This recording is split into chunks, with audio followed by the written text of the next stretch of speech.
Сәлеметсіңдер ме балалар, бүгін математика сабағының 12-ші сабағын бастаймыз. Сабағымыз бастамас бұрын бізге лайк басып тіркеліп кетуді ұмытпа. Ал біз бастаймыз. Бірінші есеп. Бірінші есепте сурет бойынша неше сөзін пайдаланып сұрақ құрастыр.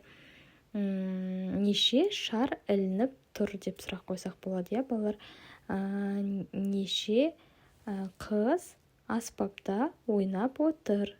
Неше ұл бала билеп жатыр. Неше ұл бала домбыра тартып отыр. Неше биші қыз бар деп сұрақ қойсақ болады, балалар. Балалар, енді өнерпаздардың санын салыстырайық. Бір ұл бала домбыра тартып отыр, 5 қыз бала аспапта ойнап отыр. Демек, 5 саны үлкен болады. Келесі, енді астындағы суретте балалар, бір қыз бала әнші, бір қыз бала және 5 биші бала бар. Демек, бір саны 5 санынан кіші деп белгілейміз. Келесі есеп, мысалдар құрастыр. Есепте балалар, бір ұл бала бұл жерде домбыра тартып отыр. Демек, 4 қыз бала аспапта ойнап отыр. 1 қосу 4 тең 5 болады.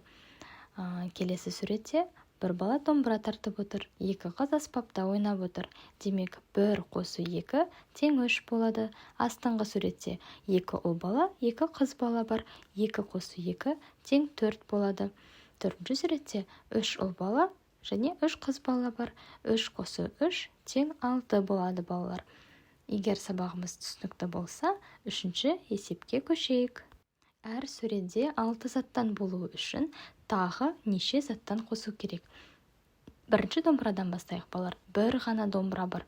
Демек, домбыраны 1 деп санын алды жазамыз. Бірінші жазамыз. Енді бірге қандай санды қосқанда 6 болады. Дұрыс, балалар. Бірге 5-ті қосқанда 6 болады. Демек, 6 зат болу үшін бізге 5 домбыра қою керек екен. Даңғыра. Балалар, 6 тең деп жазамыз, 3 даңғырамыз бар. Енді тағы да 3 даңғыра қосатын болсақ, 6 даңғыра болады. Баян. 2 баян тұр, балалар. Демек, 2 қосу 4. Балалар, 2-ге 4-ті қосқанда 6 болады. Асатаяқ санасақ, балалар, 5 бар екен. Демек, 5 санына 1 санын қосқанда 6 болады.